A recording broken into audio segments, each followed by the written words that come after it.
From the Great Basin to the Rockies to the four corners of Utah, Colorado, Arizona, and New Mexico. Dwayne Benson here for KMMU Main Street Media Utah, coming to you live. We are streaming on YouTube, Rumble, X, and our website, kmmu.org. Please join our host, John Twitchell, for Let's Talk Utah's Talk with John.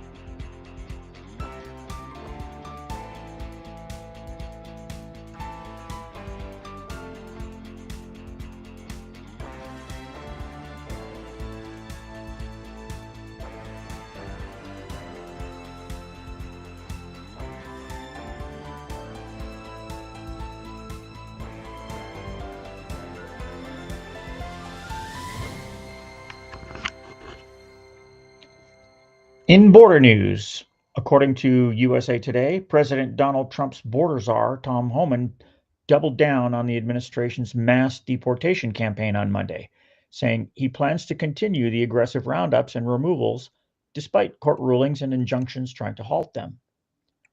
"We're not stopping," Homan told Fox News in an interview. "I don't care what the judges think. I don't care what the left thinks. We're coming." In recent weeks, several judges have attempted to put a halt to some elements of the deportation effort, including a federal judge on Saturday who ordered that planes carrying suspected Venezuelan gang members be turned back to the United States while on their way to El Salvadoran prisons. Also on Monday, President Trump signaled that he intends to nullify the presidential pardons issued to a number of President Biden's political allies, including the House January 6th committee, Hunter Biden and other Biden family members, Anthony Fauci, and General Mark Milley. In a Truth Social post, Trump wrote, "The pardons that Sleepy Joe Biden gave to the unselect committee of political thugs and many others are hereby declared void, vacant, and of no further force or effect, because of the fact that they were done by AutoPen." In other words, Joe Biden did not sign them. But more importantly, he did not know anything about them. The necessary pardoning documents were not explained to or approved by Biden. What does it all mean, and exactly what is the AutoPen, John? According to Fox News, FBI Director Kash Patel said on Friday the agency is investigating a recent spike in swatting incidents after several conservative media figures said they were targeted. "I want to address the alarming rise in swatting incidents targeting media figures," Patel wrote on X. "The FBI is aware of this dangerous trend, and my team and I are already taking action to investigate and hold those responsible accountable. This isn't about politics weaponizing law enforcement against any American. It's not only morally reprehensible, but also endangers lives, including those of our officers," Patel wrote. Social media influencer Gunther Eagleman, radio host Joe Pagliaro, and InfoWars' Chase Geiser each claimed to be among a slew of figures who were victims of false swatting calls this week. Also reporting swatting incidents were commentators Sean Farash, Nick Sorter, and parody account Cat Turd. Can you tell our listeners about what swatting is and give us your thoughts on all of this?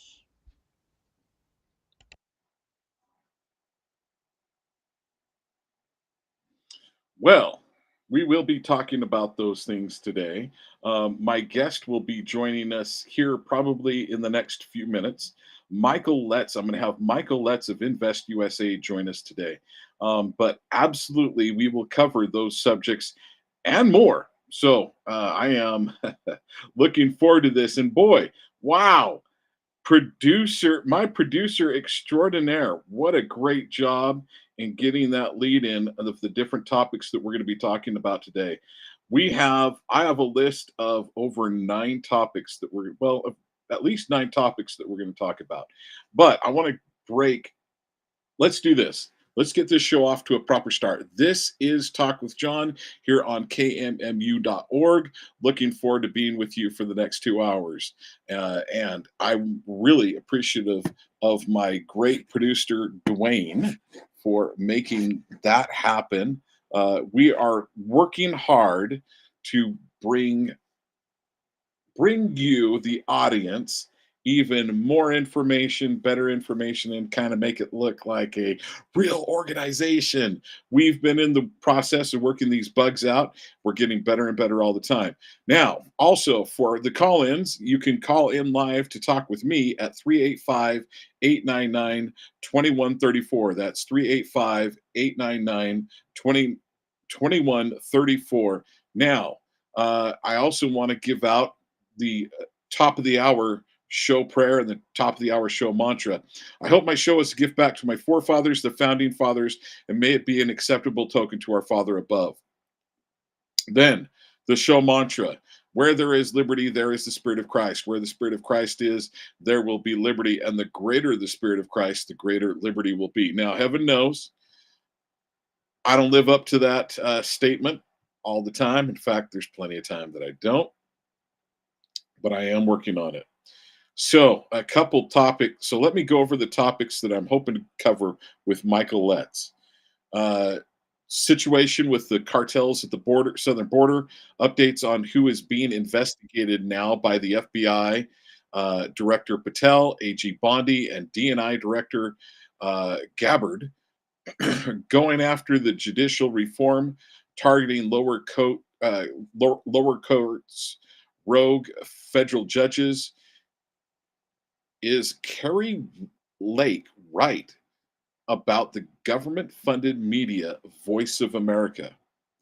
And additional talking points are the Tesla dealers being targeted, Tesla dealerships being targeted, and Tesla owners. Also, a little bit more information on InfoWars. So, really, last week, InfoWars had a reporter, Jamie White, murdered. I believe it was less than 72 hours later. They had another one of their hosts swatted twice within less than a 24-hour time frame. So, Chase Geyser, and and he was swatted twice.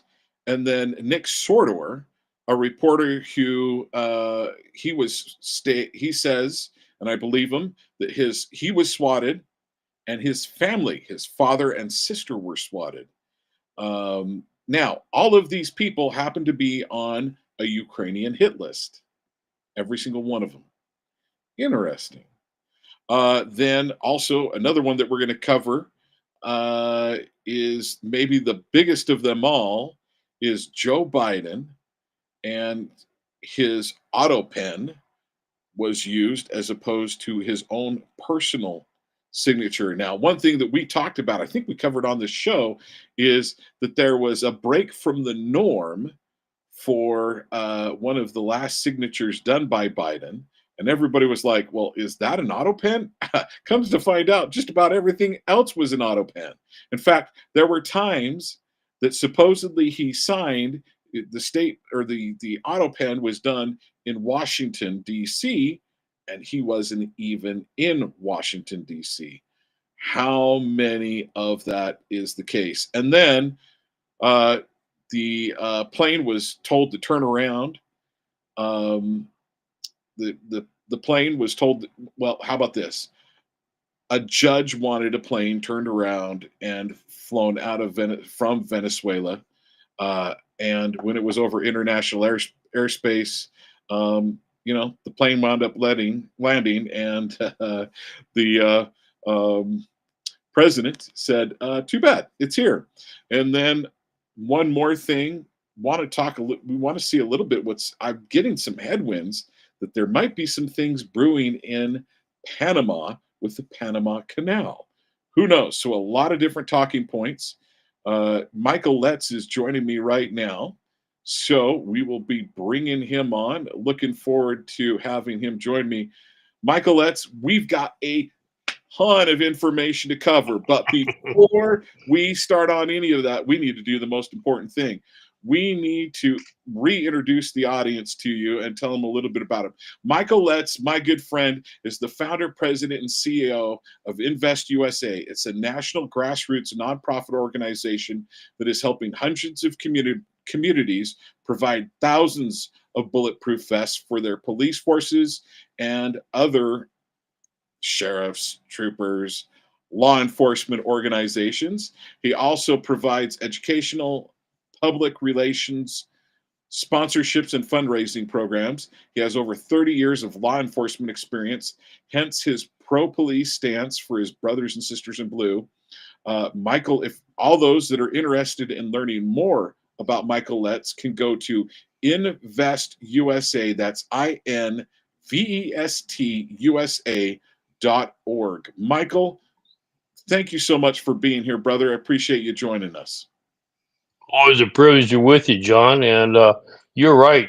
What you read off on the intro, that's just the tip of the iceberg. It is pouring out like a fire hose. You're trying to take a sip out of a garden hose, but they gave you a fire hose instead. And there is no way, if we just had you on 24/7, that we could cover everything that's transpiring at this stage.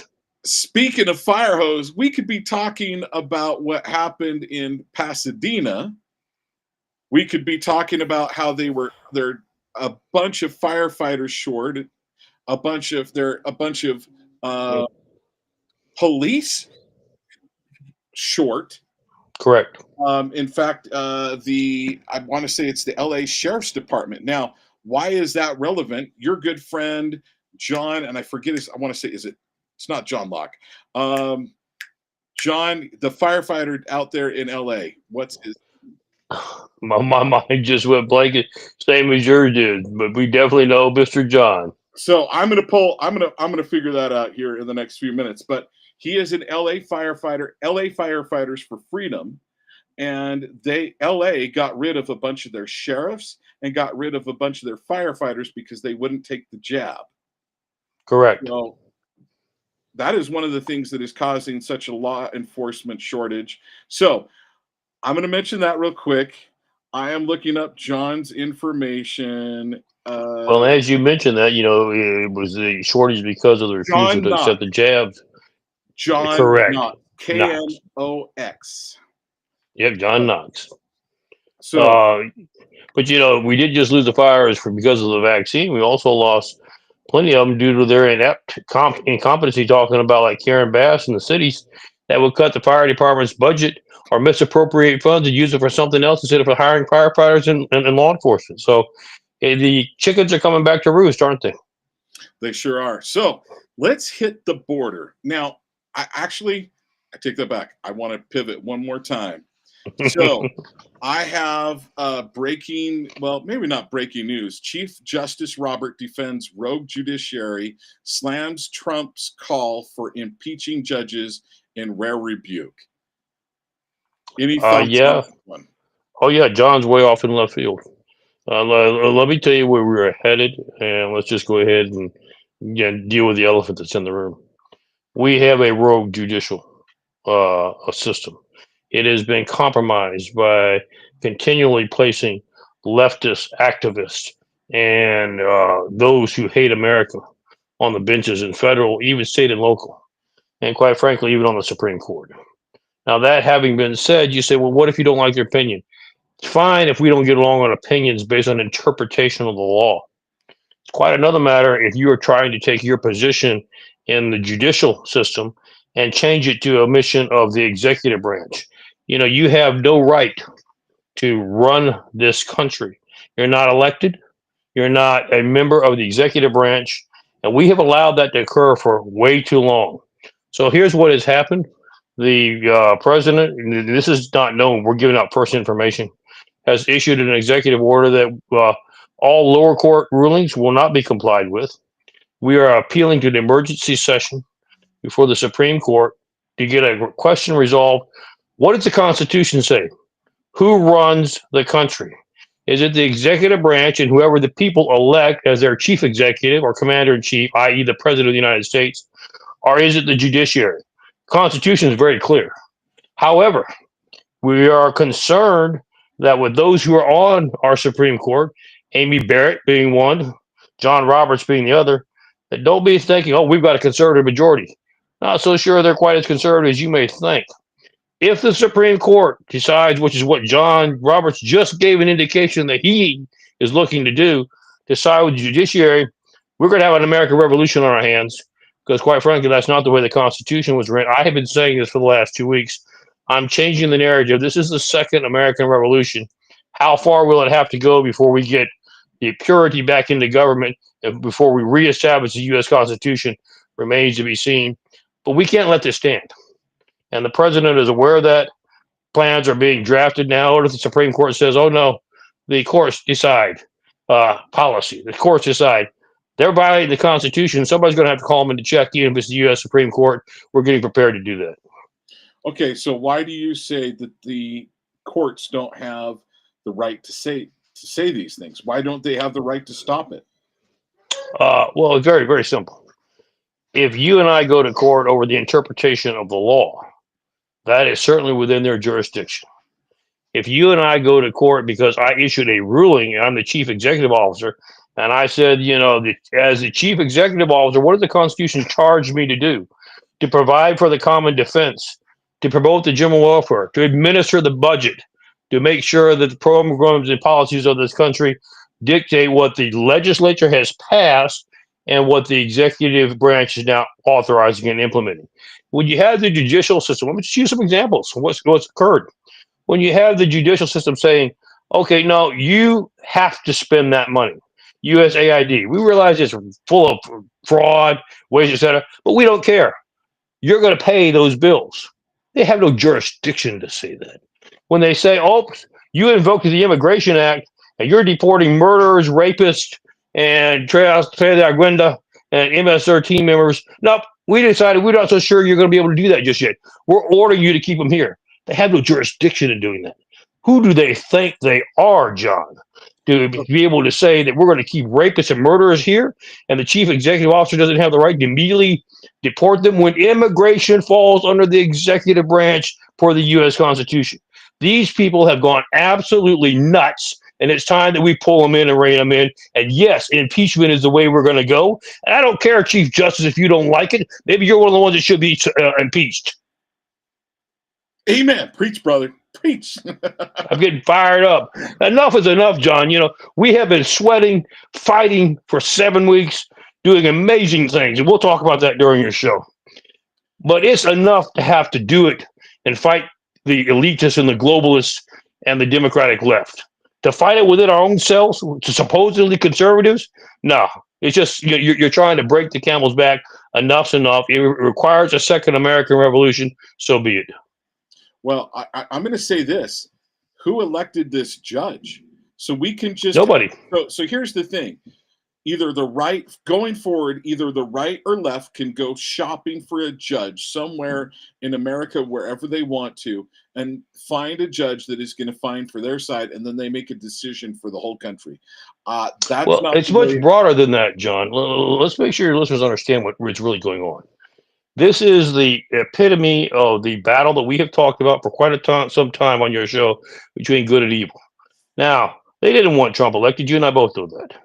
He got elected.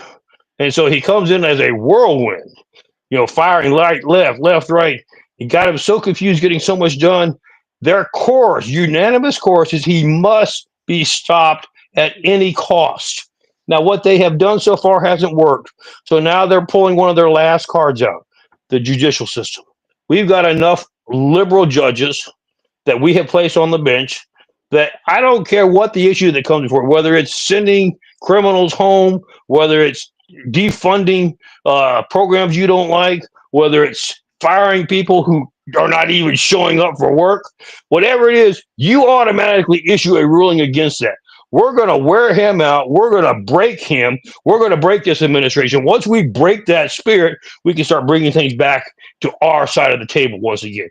That's where we're at as of today. If they prevail, we're in deep trouble. Well, I'm going to just go back to this. The Constitution does not have it written out, so some low-level judge can make a decision that supersedes what the Constitution has said, and he's the president of the United States. That's his job. That's his purview. So I am concerned that this is going to cause some serious problems, and I'm really concerned about two supposed conservative judges. I'm concerned about Roberts, and I'm concerned about Barrett. You and I are right on cue, and that's why initially it's kind of like, we're sitting in the Supreme Court. We'll show them what's what. I don't know that we're going to prevail there now. I hope we do, and I would love to be the first one to come on, John, and say, John, I got it wrong. They were right with us the whole way, and victory parties are coming. And I hope to God that that's what I end up saying. But quite frankly, right now, I think I have cause to be concerned. Absolutely. Okay, so So let's talk about those planes being in the air, and the judge saying, "Hey, we need to have them turned around." He had not yet given a written ruling, but he had given a verbal ruling. There are some saying that a verbal ruling is good enough, but the bottom line is that plane's in the air. And then what I loved is what's the president's name that sent out the tweet? Oops, too late. We got them. That's the president of El Salvador, right, who has become a great ally. And let's talk a little bit about this whole situation. You remember El Salvador used to be communist, and used to be one of the most liberal socialistic countries in the world. Had one of the highest crime rates, highest drug usage. They finally decided they'd had enough. They elected a Donald Trump Jr. and their new president. He's only been around very shortly, and he cracked down. He said, here's the first thing we're going to do. We're going to build a statewide prison, one of the biggest prisons in the world. It's not going to be a 5-star resort. It is going to be like a Soviet Union gulag. And quite frankly, we're going to start arresting people left and right. And we're going to restore law and order. And that is what he has done. You realize that crime has dropped so far by 70, 80% in El Salvador. Suddenly people feel like they can come back out on the streets. It was so bad nobody would go on the street at night. They were scared they'd be robbed, shot, or killed. It was the number one capital, or number one murder capital in the Western Hemisphere. That is correct. And now look at it. It's amazing. It was more dangerous to be there than in some of our war zones. You're exactly right. And now look what's happened. So now let's talk about this whole incident. So we have 232, as I recall, Tren de Aguera members that we had detained. You remember, we've been going after them. Of course, the mainstream media is not reporting this, but we have been going after them. I think we had another 38 who are MS-13. They're just as bad. Now, understand the background of these. They not only have dossiers in their original country, El Salvador, okay, but they have had dossiers in the United States. They have killed, raped, and abused, burglarized, etc., American citizens. Quite frankly, I don't have any loss or grief if we send them home in body bags. That's where they deserve to be. But quite frankly, we've rounded them up. Now we've got this great rapport with El Salvador, with the new president. What is his response? Hey, I got this great new prison system worked out. Send them back. In fact, if you got any of your American citizens you want us to watch for you, send them along too. We got plenty of room. We'll take care of everybody. So what do? We get 2 planes. We load them on. We load them in shackles. They're chained, okay?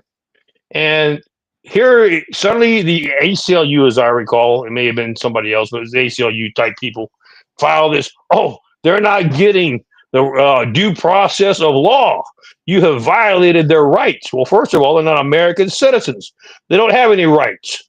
Second of all, under the immigration law, this is not the first time we use this. I'm not telling you whether you agree or disagree. We used it in World War II.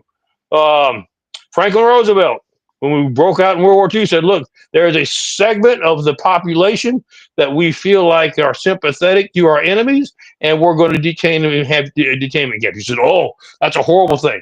The point I'm making is this is not the first time this has been enacted, okay? Quite frankly, what Roosevelt did, many of those were American citizens. We just happened to round them up because we didn't like the countries that we came from that we were at war with. I think that is stretching it. Okay, I did not support that decision, but these are known criminals who are criminals in their country, and we're not just talking about pickpocketers. We're talking about the worst of the worst, people who butcher. They don't just shoot you; they butcher you. Why do they do that? Because they want to send a message to the community: don't mess with us, because this is what happens to you. And we decided to send them all back. So suddenly you get this judge. Remember now, you have to understand what I initially said initially. We're not looking for cases based on, I wonder if we should really look into the law in this case.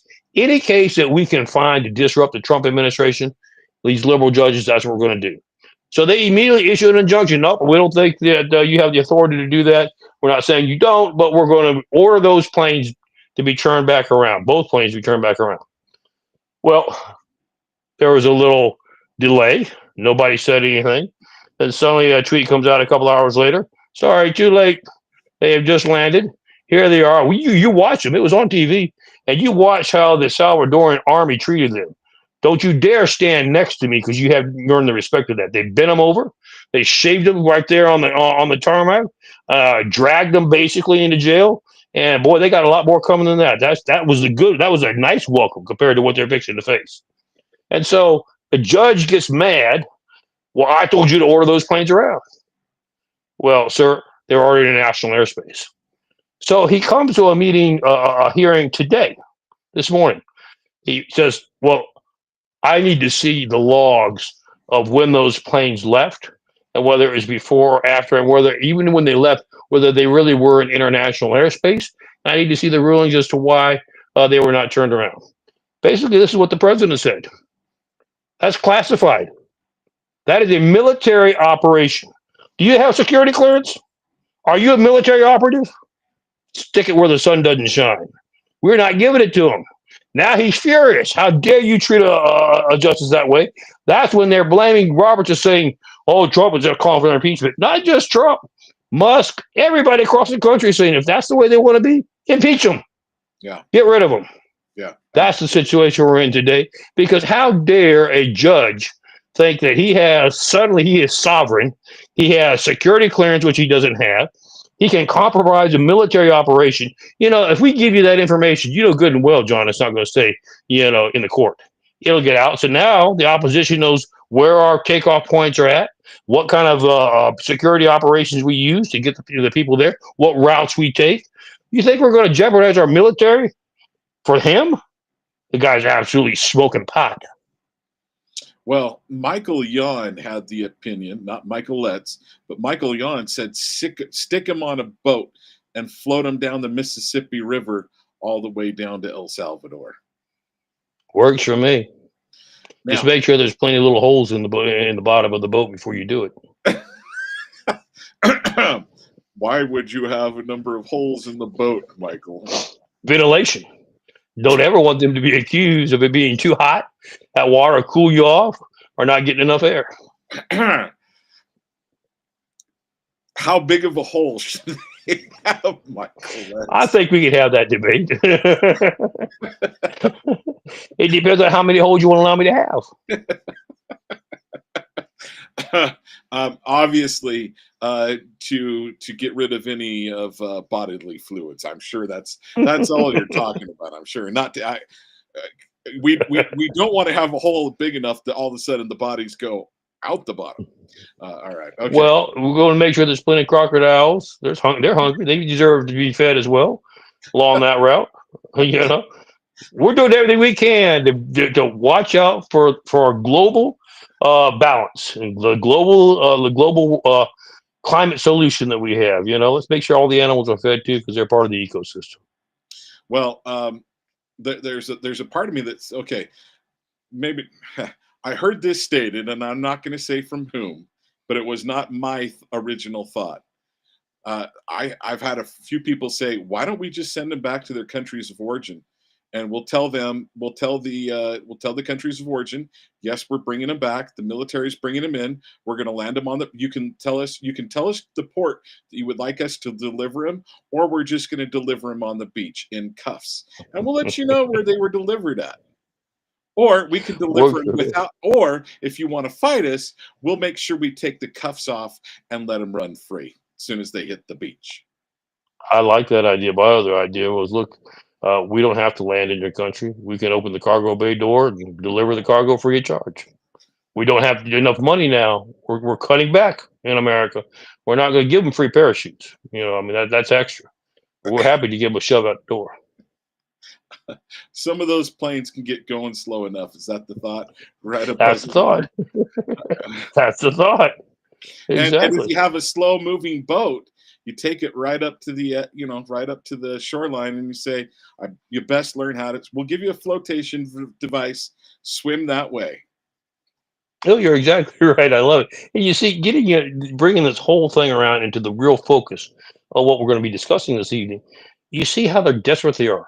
We'll use now the judiciary as Custer's last stand, and we will fight any order the president gives. I'm going to cut $2 billion from USAID because it's fraudulent. No, you're not. You don't have the authority to do that. You pay them anyway. Since when do you decide to do the checkbook? I didn't think the judiciary had any control over the checkbook. I thought it was a matter that, according to the Constitution, Congress passed the budget and then the president implemented it. And quite frankly, if the president sees as any CEO of any major corporation were to see this money is being fraudulently used, it's being embezzled, it's being laundered, I'm not going to put up with it. We're going to stop the payment, and then we're going to prosecute the people that are doing so. How dare a judge say, no, you're not, you're going to pay it anyway? Enough is enough, John. They have hit the breaking point for the American people.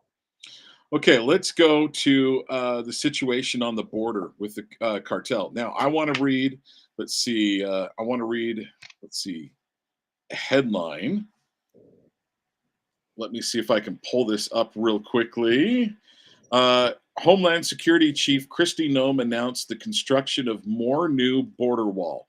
Okay, this is something that I wanted to ask someone who has real knowledge, a true professional. I wanted to get your professional opinion on this. I have actually heard from a few people that claim they have knowledge of the workings of the border, and they say we shouldn't create a wall, that there's not a need for it. What are your thoughts, especially with how much immigration has, or the illegal aliens come across, has been reduced? What are your thoughts? That's naive.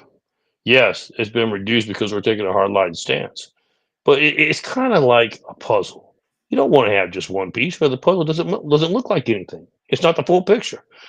All these elements come together. Strong immigration policies, strong presence on the border to make sure we capture anybody, and the ability to slow down the floods coming in. You say, why did you say slow down? Let's address the liberals' point of view. All right, you put up a wall. I'm going to dig a hole underneath it. I'm going to take a blowtorch and I'm going to cut it. Did I say that the wall was going to, in and of itself, be the only part that would keep all of illegal immigration out? Of course not. What it does is it makes it more difficult for you to come in. You add on top of that electronic surveillance. We've got drones now. You can run drones in segments every 5 miles, every 3 miles, back and forth in particular zones, and they can monitor. And when they see somebody's down there with a blowtorch, we got a problem down there. We're going to send somebody down there, first of all, to make sure that the wall is repaired. Second of all, we can also have seismic activity, seismic indicators. Oh, you're digging. Oh, you're building a tunnel up underneath there. Great. We'll just put a charge right on the other side of it. When you hit it, we won't have to worry about it anymore. It'll all cave in on you, and whatever's left of you, the gophers can have. So, there are more than one way to do it, but I get frustrated when I hear people say, well, that doesn't work. Did you look at the whole picture? Did you look at all the pieces of the puzzle before you decided that the puzzle wasn't worth looking at? Of course not. People speak when they don't know what's going on. They make these opinions off the top of their head. There's garble mouth is what I call it. And they have no understanding of the consequences of what they're saying. Well, that's why I wanted to get you on. I wanted to get someone on that really knows what they're talking about when it comes to the border wall, because I'm not sure if it's true conservative media that I've heard that in, but I've heard that and I was like, okay, I know who to talk to about this and to get his insight. All right, so and here's the funny thing. Let me address one quick thing on that. Okay. When you add the wall, you add the defenses that we put in, talking about military. You've added, how we're tightening down, sending people, like deporting, mass deportations, by the way. We're really fixing to crank that one up. When you add all the pieces together, you say, whoa, isn't this costing us a lot more money? Yes, it is. But isn't your freedom and your security worth it? Would you rather spend the money on protecting your family, your wife, your kids, or would you rather send it over to, we have 100, get this. I'm giving you another statistic gonna blow your mind. We have 196 nations in this country. You know how many of those nations we provide foreign aid to? 196. Well, take 20 away, and you'll be right on top. 176 nations we give some form of. For what, John? What do we get in return? For what? That's a great question. No idea. I wouldn't have the foggiest. So wouldn't you rather spend just a fraction? I'm talking about spending less than 1% of what we send to foreign aid to pay for what we're talking about, to make sure your children and your spouse and your community is safe? Come on, people. Quit being stupid. Well, isn't that the number one thing that we're supposed to be doing, is defending our fellow citizens? Provide for the common defense is what the first thing in the Constitution. And here's another thing that we're addressing stupidity tonight. You got me wound up, John. To all your listeners, look. I wound you up. To all your listeners, look. Our military, yes, is to provide our protection, but it doesn't mean it's to provide our protection by going overseas. First and foremost, we have to protect America's borders. If we have somebody that's threatening to come into America's borders, what do I mean by that? Not just sending personnel, sending bombs, sending drugs, whatever it is. Then we protect our borders and go after the source. That's what our military is for. So quit trying to say, we shouldn't use the military to provide protection to America. That's their job. Well, I absolutely think that that's one of the number one things that they're. Let me put it this way. I think any American soldier says the first place I want to defend is my own home country. Exactly. That's what I've heard from every military member, that they are absolutely furious. They're like, send us to the border and we'll shut that down. And we did. Thank you. Yes, we did. Okay. 39 people last week per day was the most, and that's an estimate of those that were the gotaways that went through areas that we haven't gotten to yet, because you realize how many thousands of miles you can't put a soldier every 5 feet for thousands of miles. But we're getting it done. We're down to 39. We'll make it 0. Give us another couple of weeks. We'll have it down to 0. Okay, so real quickly from Dwayne, FYI, he said, newsflash, the astronauts have splashed down, and the capsule from SpaceX has got down. The Dragon is on a recovery ship. Okay, so and 40 minutes after landing, the astronauts are emerging from the capsule. So this is another one of Biden's failures. He left 9 months. Can you imagine being stuck there for 9 months? They were only supposed to be up there for a very short period of time. I want to say it was like a couple of days. And that's correct. And they were 9 months. And they were up there 9 months. How ridiculous. Okay. Let's go to, so we've covered somewhat 2 issues. Let's go to, and along with, we want some updates on who is being investigated now by the FBI, by Director Patel, AG Bondi, and DNI Director Gabbard. Also, Donald Trump, I think along these lines, said that he is going to release tens of thousands of pages unredacted with JFK. So I think that's a good thing to lump all that in on. I just saw that today. What are your thoughts? It is. Let me give one other quick thing, what we were talking about on the border, just because I promised you I'd do this. I want you, and your listeners are smart enough to add 2 + 2. You remember I said that if they harmed the hair of an American, whether it was on American soil or Mexican soil, there would be hell to pay. Have you noticed that the cartels are suddenly gone quiet, and suddenly there's many of them that are coming to the United States freely after extradition? And the reason why is we are engaged, and there's a lot of dead bodies on the other side of the river right now. Going to be a whole lot more before we get done. Okay, so the cartels have calmed down on bringing people over. Okay, recently I want to say it was a month or so ago, we were concerned that they were going to be having shootouts at the border. Were in full intention of doing so.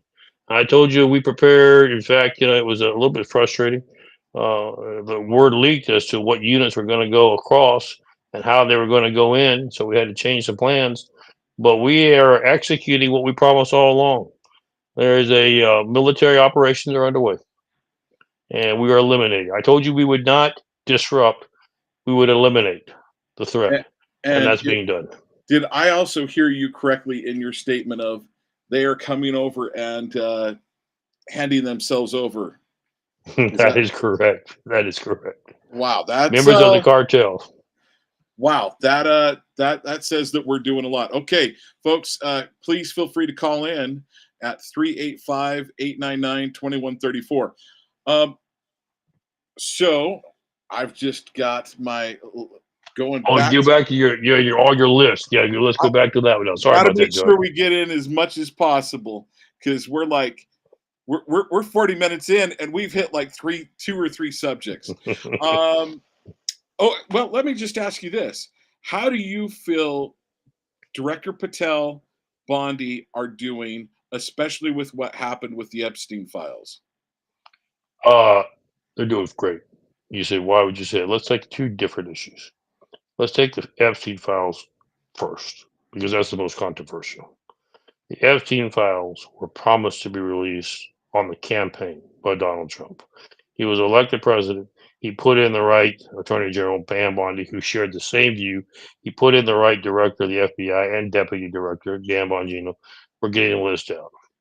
They moved forward to do that. They were assured, quite frankly, that you got the files. We gave to you all 200 pages. They reviewed them. This doesn't look right, but okay, we're going to review those. Just as they got done reviewing and started to release them, they got a tip from a whistleblower. Ha, they're pulling one over on you.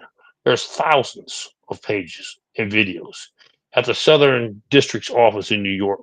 And the director of that was just promoted by Christopher Wray the day he left office. And he sent out a memo. We will do everything we can to hold on and oppose the Trump administration. So what did we do? We sit in ops. We got those files. We got the truckloads. We brought them out. They didn't offer them. We went and got them. Brought them down. They were reviewing that now. Now understand that here's what we're up against. These files, the Epstein files, have some of the most powerful members in the world, members of Congress, members in Wall Street, who have the ability to provide tremendous disruption to our economy. You remember, there's two things that are going on right now. There are two cards being played in a desperate attempt by the leftists. Judiciary, we just talked about, and they're trying to disrupt the economy. So we have to make sure that all the threats that we're getting that you're not hearing about are either we prepare for, validate, or we intercept. Okay, that's the first thing. Second thing is you understand with the information that's come out, it is required that we make sure that victims' identities are not disclosed unless they so wish that it be. So we're going through all these thousands of pages now and videos, but the president came out yesterday and said, I want the American people to know I committed to those files being released. They will be released, and they will be released shortly. They are working 24 hours a day to make sure that we have gone through them, redacted what needed to be. Somebody said, oh, you're redacting, you're trying to hide. No, we're only redacting what the law requires to be redacted. That's not the issue about whether I don't think that guy should be disclosed or not. That's victims. You say, well, what about matters of national security? President has been very clear. You better be able to really, really, really prove that it's national security, because we're going to err on the side of transparency, not on the other side. So those files should be ready to go. And you have to give credit to Cash, Pam, and Dan about sticking with it. Despite the threats that they're getting, despite the little innuendos, you're going to pay for this one day. They're staying with it. They're making sure those files get reviewed as required, and they're going to make sure they get released because the president is committed to doing so. So that's why I give them such kudos. Now, that having been said, let's talk about Cash and Dan for just a minute, and Pam. On the flip side of what we just said, what are the other thing they're doing? What do you think is going to happen to the FBI agent in charge of the Southern District for directly not just violating, obstructing justice, but for for violating the order, etc.? First of all, he's terminated.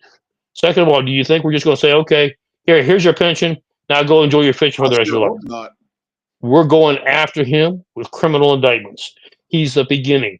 Cash has given, I don't know how many investigations he has always. Let me just throw out a few that will shock you. We're going after James Comey now.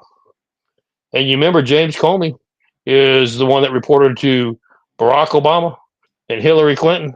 And he's the one that the stuff that we have seen and that's involved there are going to make it's going to be a 2-hour show That's just on that alone. It is just so corrupt. But that's cash going after him again. That's another issue he's done. We are going down the list, and everybody we know that's corrupt, you're going to see investigations being rolled out. The problem is there is so much corruption, we don't have enough agents that we can trust. That we're going to try to have to find out how we're going to be able to get all this done in a reasonable time. We're working on that right now. Let's get to Kerry Lake. What about government-funded media, Voice of America? What are your thoughts there? What do you have for our audience? That is the propaganda branch, the Voice of America, that has been using resources from the American people to fund leftist causes, not just from a media standpoint. Here's what we're finding out. It's not just, I'm giving you $50, John, and you're supposed to spend it for candy, and you're spending it for 30 of it for something else. No. They're actually taking the money and sending it to leftist causes that have nothing to do with it and are bypassing regulations and disclosures from Congress, et cetera. They're embezzling and they're money laundering the money to further the destruction of America. Voice of America is one of those. We've caught them red-handedly, and the president has said, it's not worth it. Shut it down. Don't try to cleanse it. Just shut it down. Save the American taxpayers. I don't think they're worth it, what they were doing anyway. And quite frankly, we're going to prosecute. Here's what I want the American people to understand, because I know they're frustrated just like I am. You shut it down, you're going to let them all go?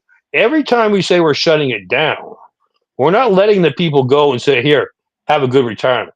We have to stop the bleeding first. Then we move for investigations with the Bureau, which Cash and Dan come into play. Then to send it over to indictments by Pam, which he's all more than willing to do. And then we prosecute. And there's going to be a lot of prosecutions. There's going to be so much entertainment going on for the next 4 years that I'm scared about putting out the movie industry out of business, because you won't want to miss the other instead. Okay, so what about so we've got just the Voice of America. What about NPR? What about All of them. all the millions, if not billions, that we've given in Operation Mockingbird? You know, it's hard to get that money back, but boy, we've given tons to the mainstream media. Let me give. Let's go back to Voice of America. You said, give me a specific. You told me to put my hat on. Right before the Biden administration left, they entered into a lease agreement, construction of one of the biggest mausoleums, shall we say, office buildings that they didn't need. They can't even fill the office space they have now, and yet they wanted to build this new. And what are they going to do with it? Interesting. They've allocated the money for it, but none of the money's gone yet to what they're trying to get accomplished.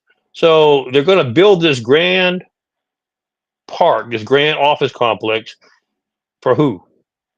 Because it's not going to be for Voice of America. I See, we're wonder having to who dig. I This is the wonder. key. What you're saying, John. We're having to go in and basically peel the onion back layer by layer to get to the truth. I wonder if Hunter Biden was the real estate agent on that deal. Oh no! Remember, Hunter's broke. But here's what's funny. Why did I just say that? Hunter's broke, but we just found him in South Africa in a 5-star hotel. Got the whole floor rented out. But remember, he just told a judge last week that he has no money. No money. He can't pay anything. Child support, can't pay anything. He's broke. And yet also we found a little proviso that Joe Biden put in there that he still was receiving Secret Service protection. So you had him down there with his entourage along with the Secret Service detail, a big one. Who authorized that? It would have been had to have been. Okay, so I Now don't. we're going to get into the AutoPen in just a I minute. give you supposition, just my initial supposition. Obviously, that was given by a Biden directive on the way out the door. But once he's out the door, who continues it? Why was it kept from Trump that he was receiving that? You see, it opens up a bigger issue, John. You mentioned it that you were talking about the intro, the AutoPen. Okay. Now you remember Joe's not cognitive enough for the last 4 years to know what ice cream flavor he's eating or what direction the bathroom is.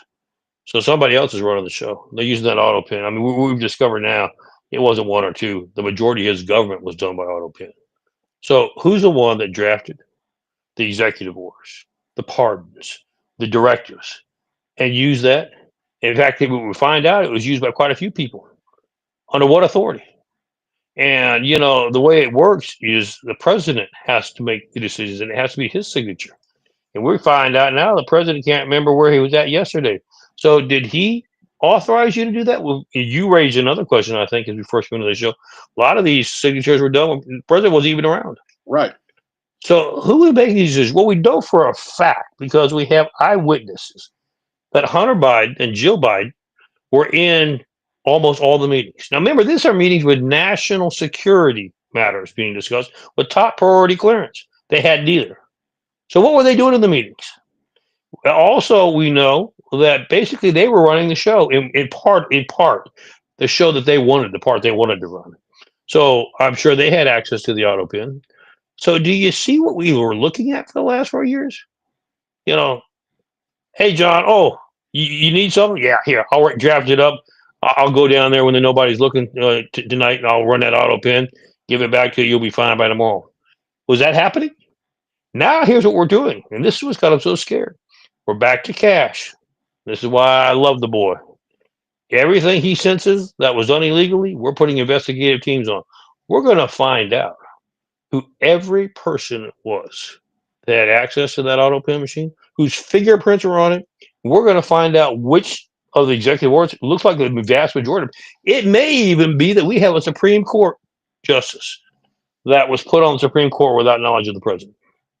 So, you see the can of worms we've just opened up?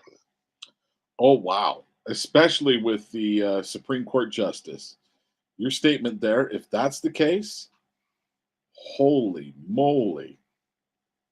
What we're finding out is that, and this has been known for some time, John. Sometimes Joe had help with other people playing his role. When I'm talking about, it's amazing what we can do with mask, makeup. Actors are great nowadays, especially the trained ones. And I can make you look like anybody I want to, John. And so, who really knew what was going on? And now we're beginning to have people come out and begin to tell us things that they probably wish had been kept quiet. But we're going to be investigating every one of them. And this is going to go back. Here's where I want your listeners to understand. When you tell me something about Joe, you remember Joe was Obama's vice president. So did he know about it? You remember Hillary was his Secretary of State. Did she know about it? Know about it? Are you asking? Yeah. You see how it just kind of, the cards start falling. It's like a collapsing deck. You with me? When you start asking questions, the house comes tumbling down. And that's where we're at now. The only thing I want to caution the listeners on is I use that analogy when we first started this show. We thought we were going to be dealing with a little bit of water through a water hose, fill up a 5-gallon bucket. Once we got it drained, take the next 5-gallon bucket. We've got a fire hose that we can't find the off switch on that's pouring hundreds of gallons a day. And we're just trying to figure out how we're going to navigate it at the moment. Okay. So how do we navigate it? Well, I've had a lot of people ask me that on shows in the last week. And here's my immediate response. Based on everything I've told you, not just what I've told you, what you have seen yourself coming out of. I realize the mainstream media is trying to hide it, but you've seen it with your own eyes. You've seen a majority of these things that we're talking about. You've seen how they've come true. It all will be, but you've seen enough evidence to know there's huge corruption. I don't think any American now would tell me there's not corruption. So how did the corruption get there? Well, somebody had to facilitate it. And it's so much, not one person could facilitate it. So I asked the American people, who do we trust? I don't Do know you who. trust the FBI? Do you trust the DOJ? I'm not talking about the new people that we've just put in there in the last 7 weeks. I'm talking about how it's been there for some time. So you asked a question. All right, so how are we going to do all these investigations? Well, we got to go with a question before that. Who do we trust to do a proper investigation? Because if you will recall, James Comey said we investigated Hillary and could find no substantial evidence that any jury would believe. Yeah, right. So we've got to find the people. Now, here's what we're looking at. I'm probably saying more than I should on this show. But there's a lot of patriots who served in the military, who served in the Bureau, who served in DOJ, that became disgusted and left. We're telling now, national call. If you're one of those and you believe in justice and true liberty, and you want to come back and say, this is why I left, these is what I found, and we can figure out how to get you to help us get back in the game and start doing the investigations, we're going to have to move forward with some of that, John. It's too overwhelming not to. Well, we have got to find. Okay, so this has been one of my concerns. I'm going to voice a concern that I've had over the last 5-6 years. How you could see that Trump investigations were not being done properly for Trump that he wanted done, and how much they were going after the right. I look at every single FBI, almost every single FBI, all the way down to the new guys. In fact, the more senior you get, the more suspicious I am of them, with the exception of the few that have come out and were the Correct. FBI whistleblowers that Correct. were told us what's going on. But like, how many of a friend of a friend? Okay, so like a friend of a friend is an FBI individual. And if I was to walk up to that individual right now these days, I couldn't even look him in the eye. When I think of him, I think of disgust. That's not the way I thought of the FBI 30 years ago when I was a kid, wanting to possibly even join the FBI. But I look at him with disgust. Why didn't you stand up and say, hey, no, I'm not going to go do these illegal investigations. I'm not going to go to these school boards and go after parents. Right. No, I am not going to go to, on January 6th, going to go out there and cause my own fellow Americans. Oh, now you did January the 6th. I know that a bunch of my fellow FBI members were out there. Also, I know that we had Delta Force, or maybe not Delta Force, but we had quite a few assets. We know that we had special forces individuals in the crowd. Correct. There are national individuals that have said on their own shows, they had their personal security with them, and their personal security people are former special forces, like just former special forces, and they go, hey, Jimmy, what are you doing here? To current special forces there, not, and they're like, why in the world did those FBI individuals not stand up and say, hey, we're not taking these guys to jail. I'm not going to exact that warrant. I look at them as all dirty. Okay, Michael, where am I wrong? You're not. And here's the problem that we have is, quite frankly, we've even had current senior members that when they testify before Congress, lied. Lied. Or even one of them went so far, female, to say she was proud of the work they had done with the Russia dossier. But it's all lies. But we were ordered to do it. I'm proud of the work that we did. That just belies the American people. You knew it was wrong. You knew it was false. You're proud of doing false work. You're proud of lying to the American people. Is that what we have come to with government workers? And then we have people on the left getting thrown a hissy fit like little crybabies. I can't believe you're going to fire them. You can't do that. You can't fire those people. I'm not just worried about firing them. We're going to lock them up. Why should they be above the law when nobody else is? Explain that one to me.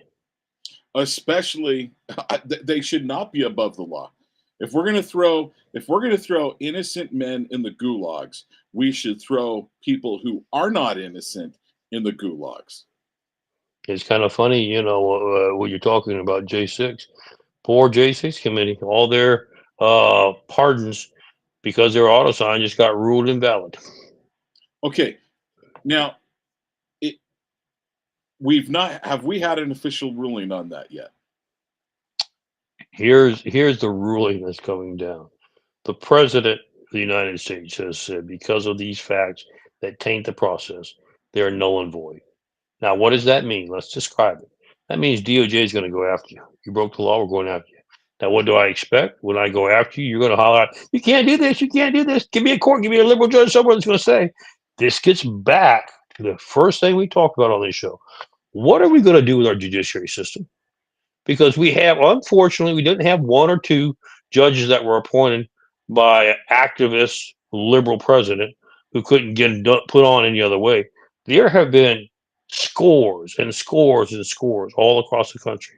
So what are we going to do with them? Well, you've got your senior chief justice saying, don't talk about impeachment. That's a wrong thing to do. Yeah, that's what the Constitution provides for. Why is the Constitution wrong? You're right. I wonder why Roberts doesn't want to have impeachment talked about. Okay, I'm going to say this.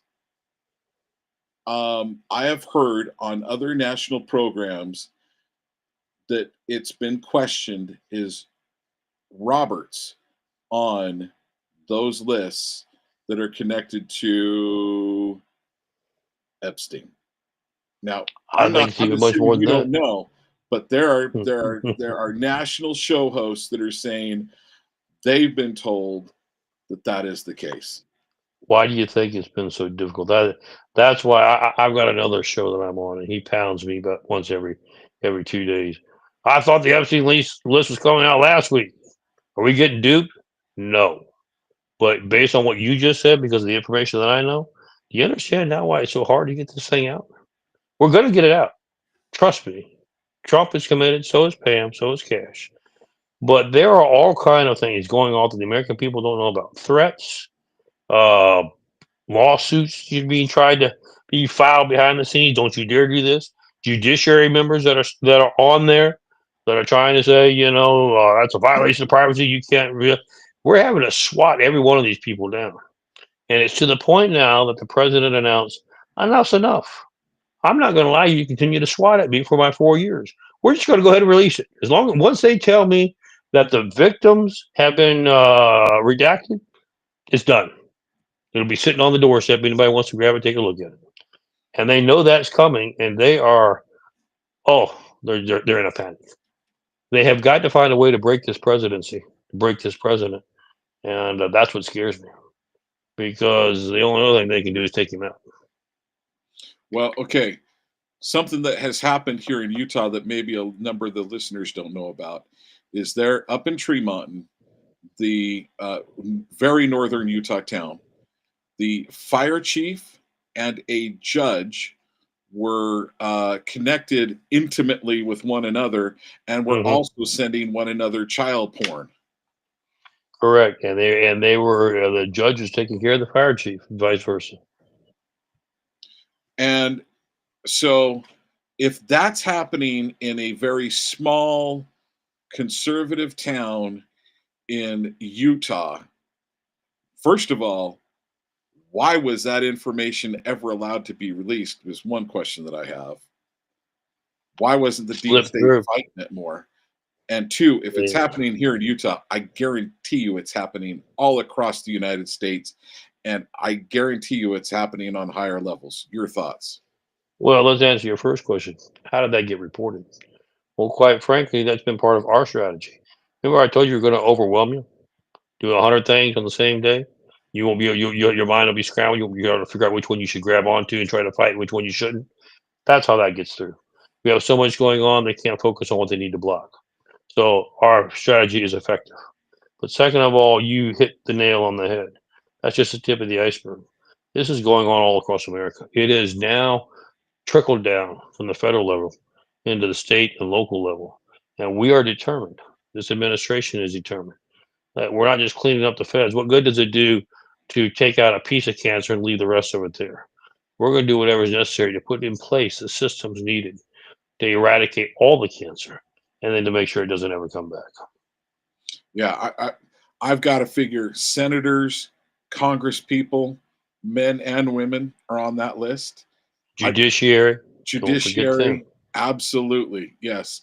And and I'm going to guess, state senators, state House members, governors, mayors. I'll bet you a number of those individuals are going to be on that Epstein list, especially in Florida, that are connected to Florida and states surrounding it, New Mexico, states surrounding it, and New York. That's a huge percentage of the country. And then we got P. Diddy on the other side that's doing the same type of game. No question. Let's talk about specifics. Because you got me wound up on cash now. You're gonna have to change. You're gonna have to get me off of that one in a minute. But I'm showing you my pride for cash. Is acting director of FEMA.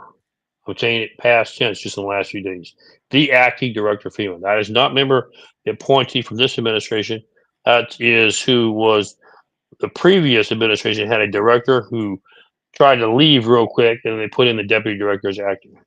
Has just been announced that we're Cash is doing a full scale investigation. Why? Because we found out that FEMA has been taking money, which this is an old story, taking FEMA money and using it for illegal immigrants, right? Okay, we all know that it's wrong, but we knew that it was going on. But here's the catcher. What we didn't know is the money that was being given for illegal immigration wasn't going for illegal immigration. It was going towards the illegal issue, but it was going to get children. And you know what they were doing with them? We've already talked about it on this show. They were giving them to NGOs and to other places that were supposed to be set up to help illegals. So I qualify, but instead of helping illegal immigrants, which remember that's a whole different story, they were using them to help push and promote sex trafficking of children. Now, I'll tell you what, you fix to get my blood boil even more than what it is right now. And Cash agrees, and they are doing an investigation. And forget about trying to do. I'm gonna go ahead and step down and take my retirement. There's going to be a place at Gitmo. And quite frankly, you remember we had 30,000 facilities there. We had sent some of the illegal deportees. I don't know if you saw that or not. They had been removed to other locations. Why is that? Because you remember Gitmo is a military installation for military tribunals. Remember, military tribunals do not abide by our jurisprudence system. They're independent. So remember we talked about this whole thing, how we're going to deal with the jurisprudence I do system? remember it. Do you understand how the puzzle, you get a little better picture now, how the puzzle's starting to come together? We're going to need every bit of those 30,000 beds, if not more, what we're fixing to uncover. Okay. Well, let's get to another topic because we are more than halfway through. And first, I want to say thank you to the audience for watching us here on KMMU, Main Street Media.Utah, KMMU.org. You can go to our different channels on X, Rumble, and YouTube and watch past shows that I've had with Michael, as well as the other shows that we have. You can call in at 385-899-2134. That's 385-899-2134. That's a great way to interact with us. Also, want to real quickly, since it's the top of the hour, I want to we're at the top of the hour. We're going to be doing things there as well from the KMMU, but I want to re-mention my show mantra and the show prayer. I hope my show is a gift back to my forefathers, the founding fathers, and may it be an acceptable token to our Father above. That's the prayer of my heart when it comes to this show. And then my mantra for the show: where there is liberty, there is the Spirit of Christ. Where the Spirit of Christ is, there will be liberty. And the greater the Spirit of Christ, the greater liberty will be. All right, so let's hit another topic. I think we're somewhere in the neighborhood of about, we've covered a solid 4 to 5. Well, I've thrown in an additional piece or here or there. So I want to talk about Tesla dealerships and Trump himself, the Trump buildings being targeted, and other supporters of Donald Trump are being targeted. And Donald Trump is saying this is domestic terrorism, and we're going to start handling it like domestic terrorists. What are your thoughts there? Already doing that. Cash is already on top of it. We've already identified a number of people who have think they were being cute by destroying some of the Tesla cars or vandalizing some of the dealerships. We've got them. We're going to go ahead and indict them. Indictments are already being processed as we speak, and it will be for domestic terrorists. So let me tell you, little cute folks, something. You're not going to get a slap on the hand, a $50 fine. You're talking about 20 years to life, 20 years minimum. Go ahead, try it again, see what happens. Wow, that's some serious time. Okay, so now they're also being funded. How are they being funded? Because a lot of those people are not doing it for free. This is the key. And this is what we have discovered. Another thing, I think we've talked about it briefly on your show, but it is amazing. Even recently, Elizabeth Warren and others have been saying this is how they operate. I'm just giving you this as an example. I'm not just saying it's just them, okay? But this is a prime example. Have been saying, look, the president is not doing enough to help California with the fires or to help people rebuild or to help our homeless or he hates transgenders. Send your donation to, and it will be given to help these causes. You know what the donation is going to? Act Blue. You know what Act Blue does? It's a key fundraising arm for the Democrats. Why are they desperate? Because they are now under investigation. We just put them under investigation. Because we say, why would you put them under investigation? It is a felony to take campaign contributions from foreign entities, as well as to misrepresent for American entities. You know how much money they've been bringing in with foreign entities? How much? Billions. Well, another thing they're doing is they're putting down the names of old people. There's tons of videos where you've got old people and the reporter goes up to him and says, Act Blue, have you guys ever donated to Act Blue? Yeah, I think I have at one point in time. Okay, well, it shows that you did 11 contributions on this day. And they were like, what? But you see why would they do that? Because when they get $1 million, a $500 million, whatever it is, contribution from a foreign government, they can't write that down on the books. I got from Iran $2 billion. Oh, that would really raise red flags.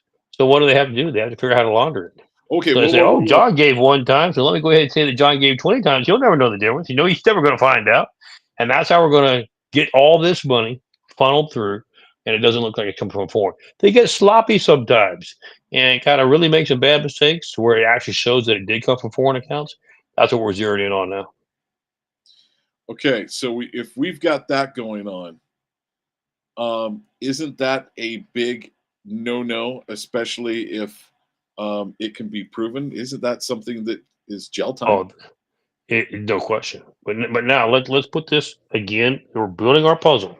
This is another piece. You ask, how are they accomplishing these things? Because they got to have money.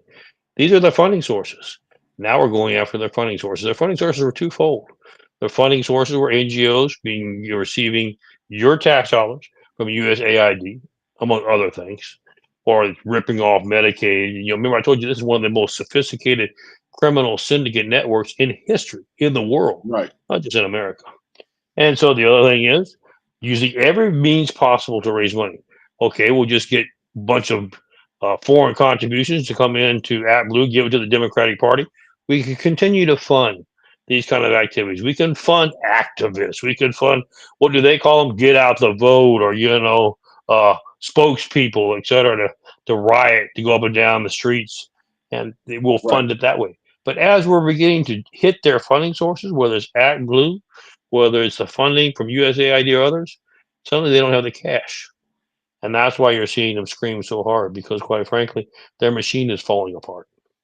Well, that's one of the reasons why the Democrat mainstream media is so much in their pocketbook.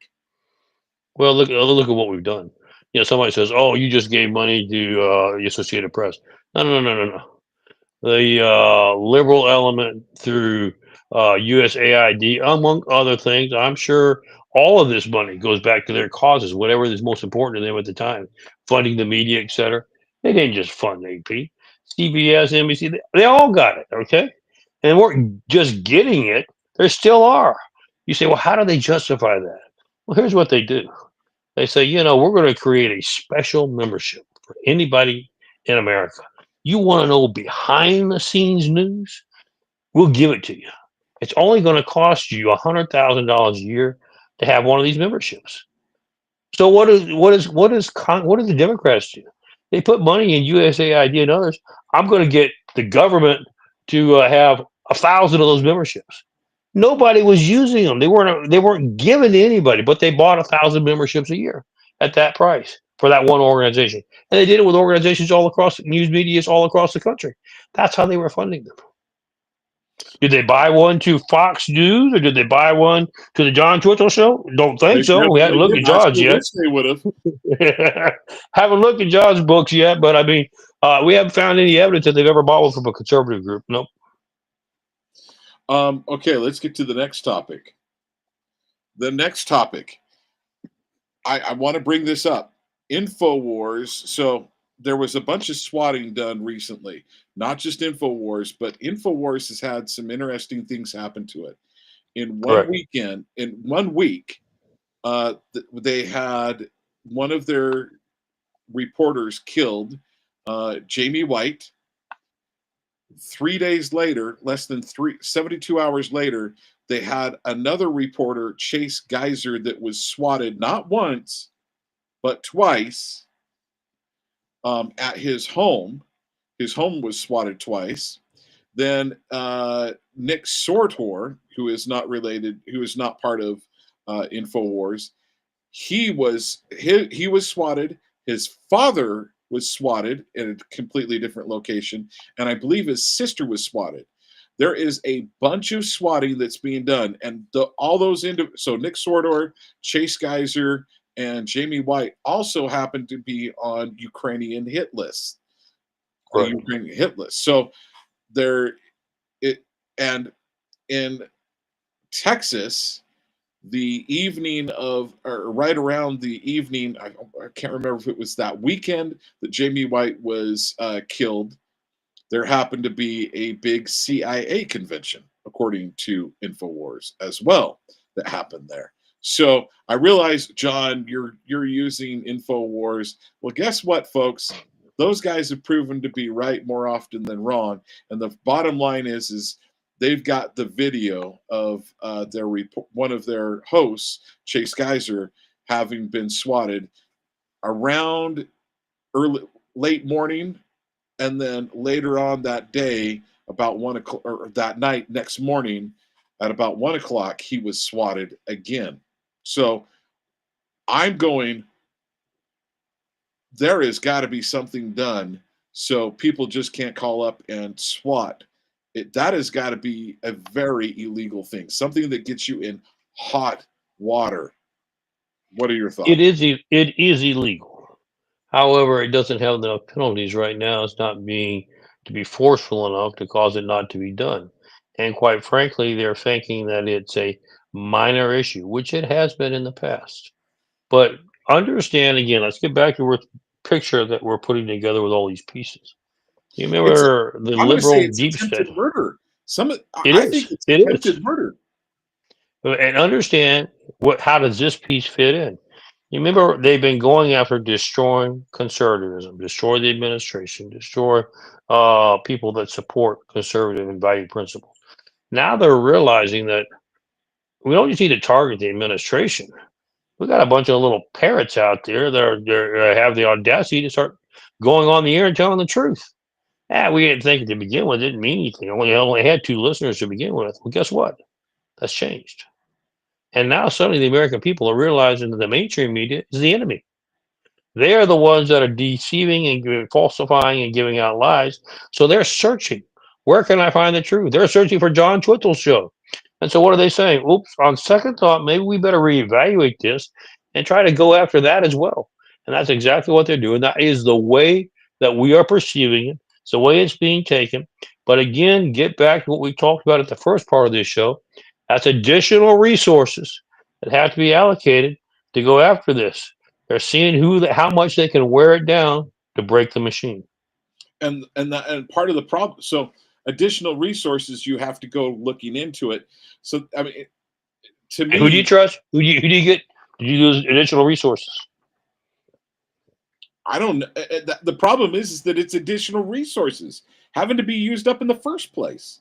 I would agree, but I mean, put it this way: here's what I'm gonna push back on you. It's an important enough matter that the resources are certainly valid and certainly necessary. But the question is, we just, for the last hour and a half, we've given out so many resources that need to be used for so many corruption incidents that we've talked about. How do we start prioritizing, John? I And don't how do know. we get more resources to make sure that everything is covered? I said this on a show yesterday. Here's the problem that you have, and the mainstream media understands this, and they're beginning to come around to it. The more we report on corruption, the more you have to do something about it. Let me tell you what I mean by that. If I report a story that John's stealing, but I don't go investigate it for 30 days, and John hears that story, he knows I'm reporting about it. What do you think he's done with the evidence? He's gotten rid of that evidence or done everything he So if could. it's going to come out, I better Right. have somebody knocking on John's door this afternoon. They understand that. And that is why it's kind of like, wow, they got so much going on. They don't have the resources to begin with. We're going to start figuring out how to use our judiciary contacts, start getting this stuff tossed out. Once people realize that all this stuff's getting thrown out, it's a bunch of hogwash, that will break the administration, break the system. That's one additional way of doing it. Let me tell you what is coming back out. American people need to be aware of this. Is election integrity. I've had people say, well, yeah, it was a great story, but nothing ever happened to it. Besides that, they tried all those cases, they were all thrown out. No, if you pull the 56 cases, not a single case was tried with evidence. What was done on all 56 cases was a determination as to whether there was standing and room for the case to move forward. Every one of them bypassed. I don't want to touch it. There's not standing. There's not, no, we're going to deny the hearing. There was never once where a judge ruled that the evidence was fabricated or false. So, that having been said, the president has now come back in the last 2 days, as I recall. So he's moving forward to have one election day. You can't carry it out for a week. It will be a government holiday. You will only be able to vote if you have a valid government issued ID, and it will be by paper ballot. And the results will be required to be in by midnight. We're bringing back, now that's the first step. But don't think for a minute that we have decided, okay, if you screwed it up in 2020, we don't have time to mess with it, you're going to get away with it. That's another investigation that is already underway. Okay. So do you see how we're straining the resources that we've got, but all of it has to be done? Yeah, I see how you're straining. That's a lot of resources being used up. I mean, how do we? Okay, so how do we get the money to even do this and the manpower, especially with FBI and DOJ Well, that we don't even trust? they know we know how to do it. We've got a great plan in place. It's already underway. First of all, we're going to go after, which we have already done. And you remember the Doge committee has only done about what, 3%, 3.5% now of the budget? How many $1 trillion have we already been able to show are either waste, but there's a smaller proportion of waste. Most of it is embezzlement, money laundering, and theft of the U.S. Treasury. Okay. So we put a stop to that. Guess all the resources we just freed up. Second of all, we know for a fact that there are thousands upon thousands of, again, as I alluded to earlier, patriotic Americans who served in positions of trust, who left out of disgust because they saw the abuse and the corruption. And we, quite frankly, we know that many of those are willing to say, because I've gotten the calls, I'll come back. You don't have to pay me. I'll come back for free. Give me the opportunity to prosecute these blankety blanks, and we'll come back and do it for free. It's time we unite as Americans and understand this is the second American Revolution, and we take this country back and do whatever is necessary to get it done. All of us have to sacrifice. Okay, so I can hear the left screaming, Well, this is just a bunch of fabricated. This is this is lawfare that you And guys. here's my point back to them. Well, what I would fire back. Great. So we'll let the investigations go. We'll get the evidence together, and we'll let the American people decide. I hope we're not trying it in Washington D.C. Washington D.C. is being dismantled as we speak, so I wouldn't worry about that one too much anymore. Well, but I'm worried about the jury pools in Washington D.C. I think you have. Last I heard, there are more vacancies for homes coming available in the D.C. area than there ever have been in its history in the Right, past. right.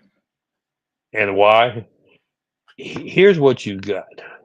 You got the first 2 hours after the Titanic struck that iceberg, to where some people were saying, it's just a temporary inconvenience. Now most of them are realizing the ship's going down. I better figure a way to get off. And what are they doing to get off? What their thought is let me try to just scurry away, stow myself underneath the blanket on one of these lifeboats, and just have nobody know that I'm around anymore, and get out of the limelight. Reasonable assumption, a reasonable plan. The problem is you have pit bulls like Pam, Cash, Dan, and others who, no, we're not going to let it go. If we have any, we're making meticulous files. If we have any evidence against you, you may go to Europe. I don't care where you go. We're going to come find you. We're going to bring you back. You're going to stand trial. A military tribunal, mind you, for the evidence presented. You have the opportunity to debunk that evidence. I hope you're successful. If not, the military tribunal will determine the laws that you broke, what the penalties are by military code. It will implement whatever the penalty is on an immediate basis. There won't be no 30-year appeal case. I also want to cover what's happening not only on the border. We've talked a little bit about that, securing the border and the flow that's been slowing down. But there are starting to be mentions of concerns in Panama with what's happening with the Panama Canal. Now, the Panama Canal was turned over to BlackRock. I was like, ooh, being handed off to BlackRock. I'm a little concerned about that. I'm a lot concerned with that. And then also, the some reporters, Michael Yon, for one, is reporting that down in Panama things are starting to heat up, and this was headline from Michael Yon, Panama going hot. So, any thoughts there? Yes, two thoughts. Let's tie. We have to tie back in to the drug issue situation and the borders and the cartels. You'll see why it ties into Panama.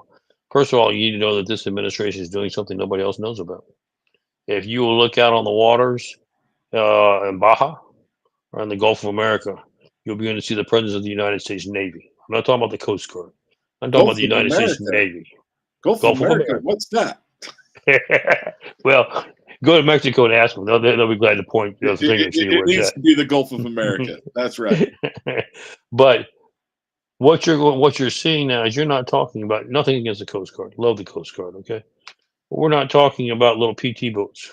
We're talking about destroyers, cruisers, have the ability to, with one shot, take out a cartel boat or illegal immigrant boat. You need to be aware of that now. You're not going to outrun a Navy destroyer, okay? There's no way. They're positioning up and down the coast. Now, we're doing that to make sure that we protect our borders. That includes territory that we have decided is ours. And the Panama Canal is our territory. Now, you remember you've had 20,000 on that was reported. They're being quiet about it now. 20,000 Chinese military Right. age personnel that are there. They're military. 20,000. They are positioned and ready to move in to take over. In my opinion, the Panama Canal should it get to an escalation point. But we're not willing to write it off either. We're looking at a couple things. First of all, we've been given the mandate. What can we do without the Panama Canal? Should we lose control? We're not going to, but should we? What are other options? Second of all, because those don't look exceptionally appealing, America will defend its interest at whatever cost is necessary. And when and Donald that Trump said includes. that, I want to Yep. say within 48 hours, they had a We're, power plant blow up down in that Panama. is that is correct. And so you see they're setting the stage. They're trying to, as Michael Yon said, I'm going to use his own words. They're trying to make the area hot and create the cover for someone to assume control. We're not willing to relinquish it. And quite frankly, why do you see the Navy fleets being put in a position should that case arise? And isn't the 80s and another thing that was shared was the 82nd Airborne has been put on notice to make preparations to head down to Panama. That is correct. You've got that. You've got special forces that are ready to move. That are I'm going to let say me there's let me special correct that. forces already there. That would be my guess. Right. And you have them that are already cleaning up some messes, say on our southern border. So we are fully engaged. And let me tell you this: word travels quickly globally. Why do you think that some of these other countries, the Houthis now just got, you don't believe we're going to say what we do? We just busted them up. And Iran, go ahead and keep running your mouth and see how far it gets you. We're letting people know America's serious. We will defend our interests at whatever cost, and we have the ability to do that. And quite frankly, let me just put a little sidekick here. With Pete issuing new mandates for physical standards for our military personnel and for parents' sakes, go get them, Pete. Make sure our military is the mightiest and most readiest that's ever been in its history.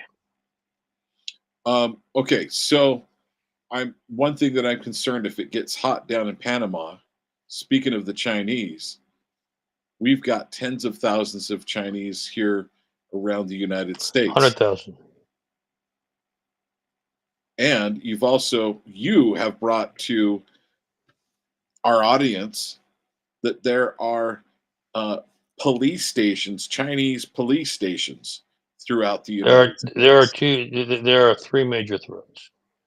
We have 100,000 Chinese immigrants, illegal immigrants of military age. Let's just call it what it is. We had 100,000 military soldiers of Chinese across the United States, positioned in key infrastructure locations. Okay, Second thing is, now I want to double down on that. Now, okay, somebody might say, "So, John, come on, you don't have you don't have Chinese soldiers."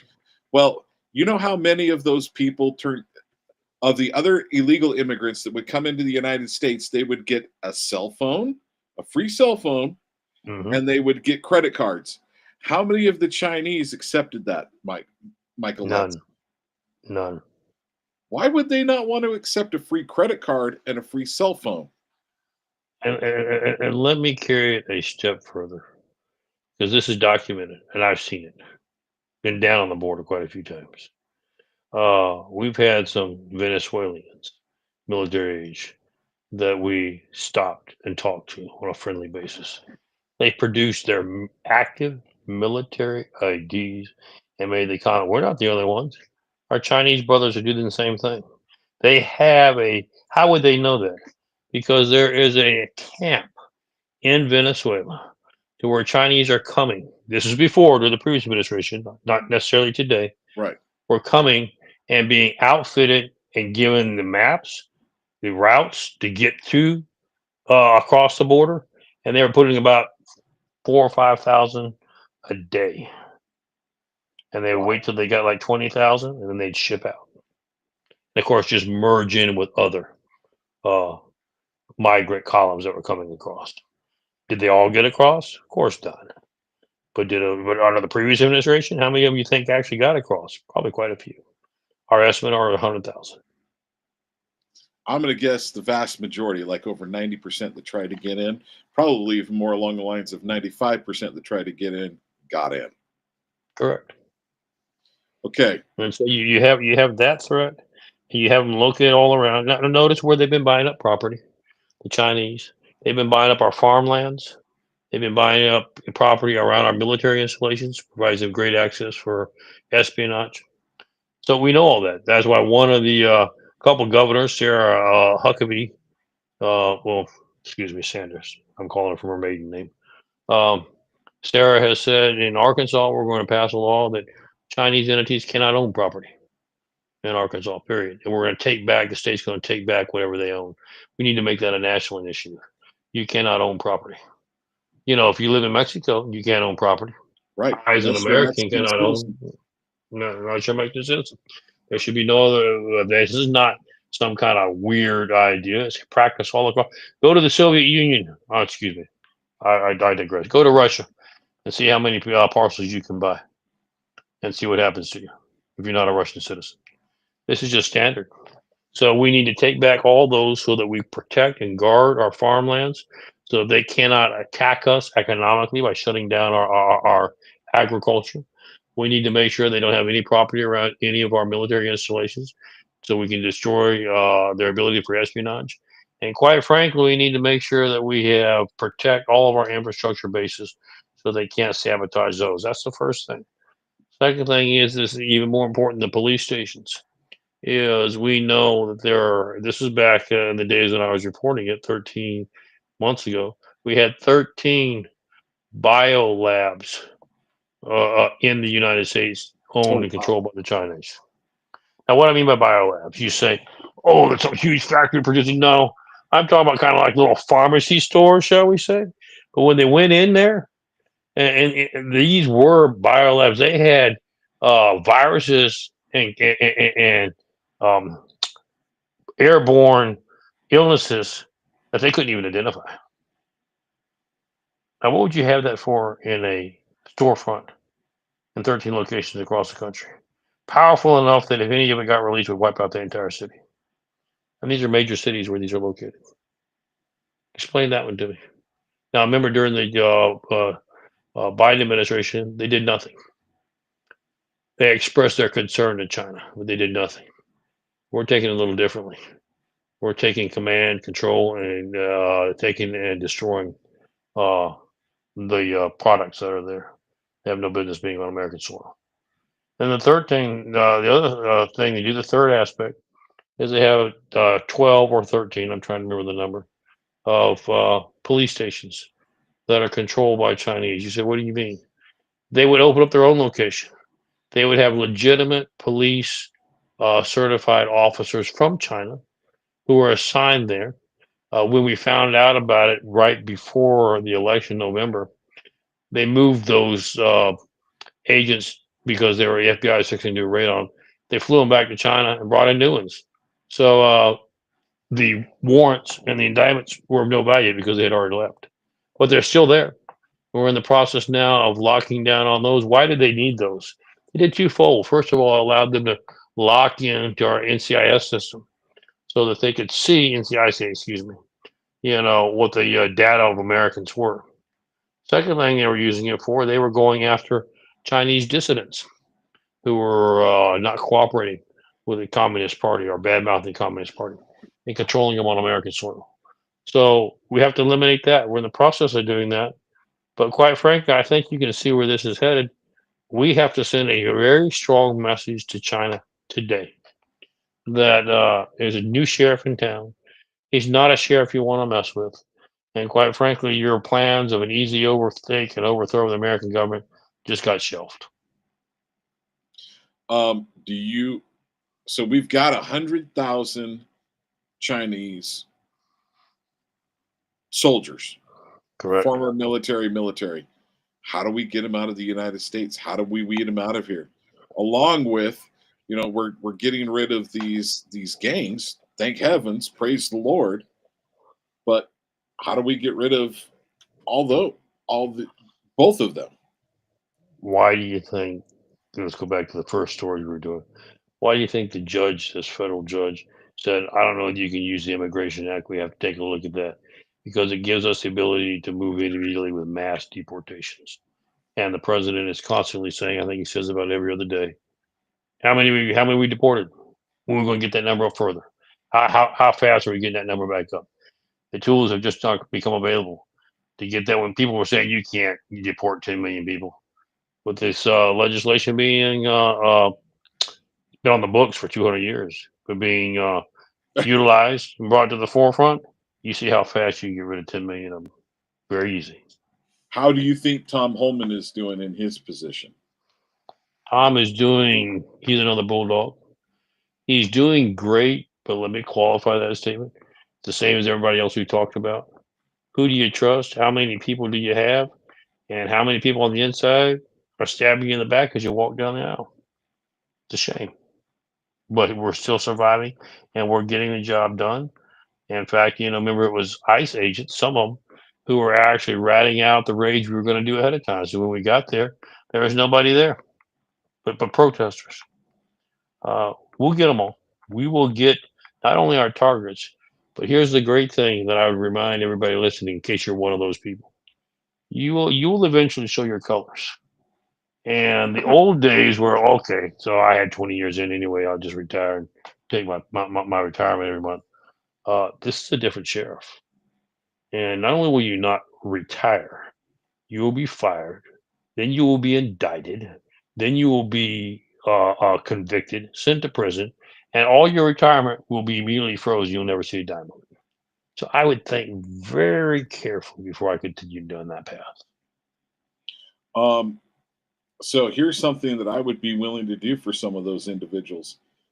If you'll turn state's evidence and say what you were doing and say who was telling you to do it, we won't throw you in jail and we'll give you some of your pension, but not necessarily all, as opposed to be in jail and no pension. That's what I'd like to see done. Well, I will tell you this, John. I'm not saying we're not doing that, but I will tell you that we're going to use whatever tool is necessary to clean out the cesspool, including that if necessary. So I've got my good producer here. 2 individuals accused of leaking details about immigration raids have been identified and will be referred to the Justice Department for felony prosecutions. Homeland They came from ICE, which is under Homeland Security. Christy got that, and she just released that yesterday, I think it was, or day before, a couple of days ago. Yeah. So the bottom line is, this is information this is not supposition by Michael Letts. This is not just things that we're thinking may be happening. This is information that we know. Okay, so here's my question. Do you trust Tom Holman? Yes. I think Tom is one patriot and one bulldog that doesn't know when to let go, and that's a good thing because it's about time we've got people that don't know when to let go. What does the president have? Okay, so we've got some lawfare that's going after these deportations. Correct. What is being done in the background to tell the judges, no, we're not going to do it? And is it who can beat the rap? That's what I want to know. Because I'd love to see another thing. We talked about impeachment. I would like to even see if we can try some of these judges, because I think there's more nefarious things going on than just the judges being shilling for the Democrat Party. Well, you see everything we know with not just with Braggs, but Judge his name just slipped my mind. The one who did the conviction, and his daughter McKeechum, I think is what his name is. You know the one I'm talking about? Yes, I do. In New York, his daughter. Yeah, he's under investigation, as well as his daughter's been subpoenaed, and her company and all their records to see where the millions upon millions, tens of millions they made from their campaigns while they were trying to prosecute President Trump, whether there was collusion involved, and it appears that every evidence is there. So you see, there are more. It was just funny. Fannie, good old Fannie. You remember in Georgia, just got told by Fannie Willis or Letitia James? Fannie Willis. Okay. In Georgia, just got ruled by the Court of Appeals that they violated the Freedom of Information Act when they withheld all the information trying to go after Trump, refused to give it to. They've ordered her to pay Trump's attorney's fees, $54,000 to begin with. And that's just the beginning of the legal troubles that are coming her way. Letitia James, they're taking on. Remember, looking now. Pam's looking at her role in terms of providing assistance to obstructing justice, federal justice on the Section 8, which is the illegal abating and aiding the illegal immigrants and those who violate federal law. Mhm. So all of this is coming out. Is coming out so fast that the mainstream media doesn't want to report any of it. But why am I putting this out there? And I've just given you a small sample of everything that I've gotten so far, because I want you to know that the promises that we made we're delivering on. It's taking a little time, but these people are not just going to, well, let's just wait for 4 years. We're going to do election, get somebody else in, and we can continue to move on. We're not just going and having them removed. We're going to prosecute them. That's the only way this country is going to survive.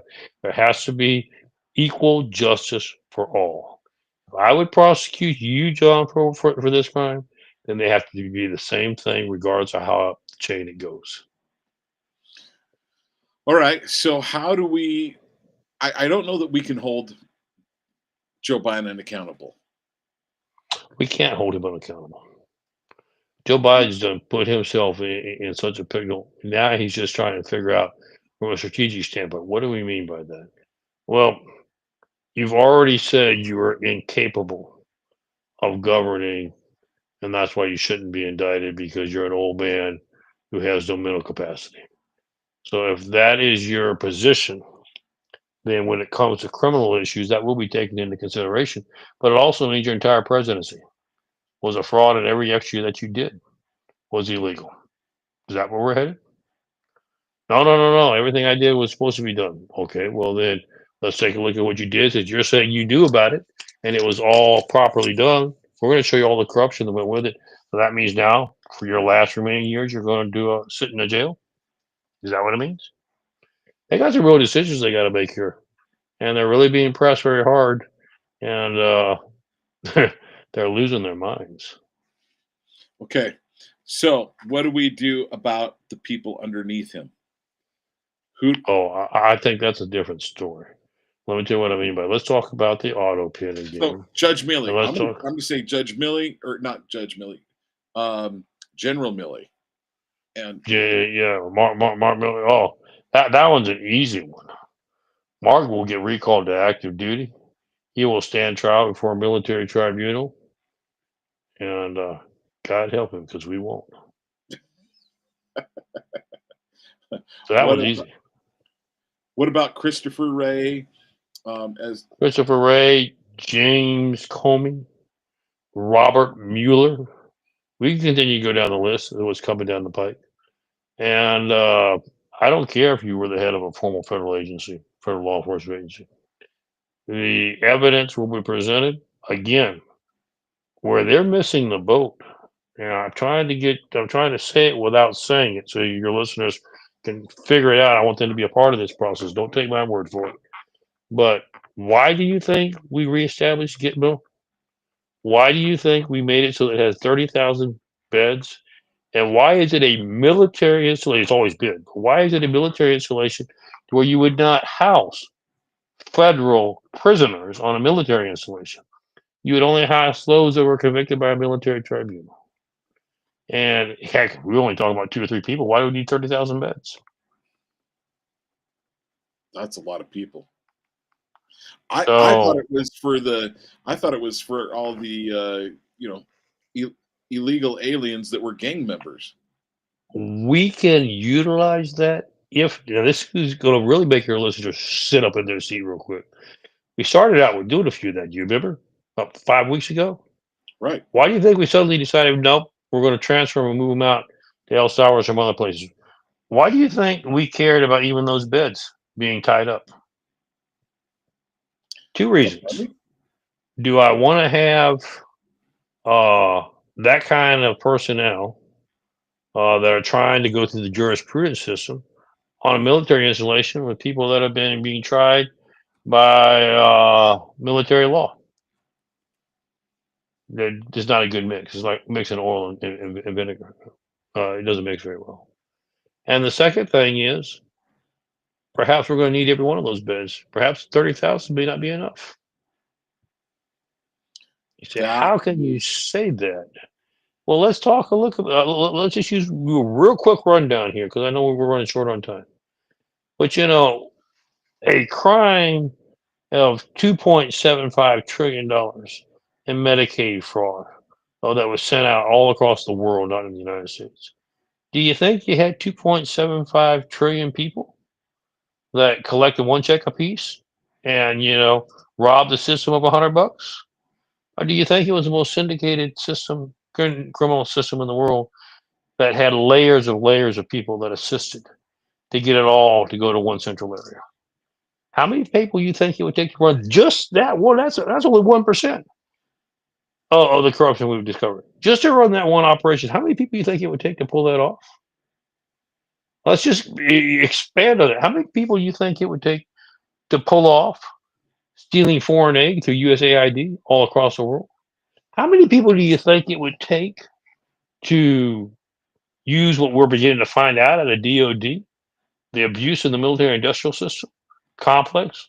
And remember, they all like to use the words, oh, it's a little waste. I'm sorry. I bought 2 pens and I only needed 1. I'll put 1 back. This has nothing to do. Let's quit using the word waste. This is fraud. This is embezzlement. This is laundering. This is robbing the U.S. Treasury. Now, if you rob the Treasury of $1 billion, John, what do you think they should do to you? And how many people do you think you would need to put in place to put an operation together to get that done? Begin to think, people. Hundreds would be my guess at the very least. And multiply that by, remember, we've already seen over, I think it's Elon had said, the last time we talked, I think it was 3 trillion, 4 trillion, I'm trying to remember, that we've discovered already. And we're not even at 10% of looking at everything yet. Imagine how many people it takes. And just because you're not the brain of the operation, if you're the one knowing you're signing the illegal check or you're cashing it and putting it in an envelope and sending it where it needs to go, are you not just as guilty? Yes, you are. So should I only grab the senior leadership, 15 or 20, and prosecute them, or should we prosecute everybody that's corrupt? Well, you need to send a clear message. This should not be done again. This will not. Well, to be fair, John, to have true law and order and true justice, I got to prosecute them all. I'm sorry, I can't begin to have selective prosecution or selective accountability. I like John. I'm not going to mess with him, but I'm going to get the guy sitting next to him. We start that stuff again, this country's screwed. We're trying to fix that, not create additional layers of preferential treatment, two-tier justice system. So now, America, do you see where we're fixing to head? And do you see what we have put in place? Here's the final thing I want to leave. You think we just thought about this yesterday? How long do you think it took to put everything in place, the infrastructure, to begin to handle the problems that we knew we were going to have to handle? We're still putting together the infrastructure, but we got an awful lot of it in place. Well, right before we go, I want to mention this. This is developing news. This just got released. Breaking: over 1,000 JFK assassination files released by DOJ. The Gateway Pundit reported a while ago the DOJ's National Security Division ordered an emergency review of between 400 to 500 documents per lawyer, just hours after President Trump announced the files would finally see the light of day. According to the release, in accordance with President Donald Trump's directive on March 17, 2025, all records previously withheld for classification that are part of the President John F. Kennedy assassination records collection are released. The National Archives has partnered with agencies across the federal government to comply with the president's directive in support. Wow. Mm-hmm. And of course, why not just laugh? I want your listeners to pause for a moment and listen to what you just said. Now, this is just on the JFK files. We know that it was an inside job. We know our agencies were involved, et cetera, et cetera. All that's coming out. But I that hope doesn't. so. I hope it's there, Michael, because It is there. I, You've I, seen it. It's there. I think they're going to cover it. I think they're going to cover it up still. They're going to try. They're trying.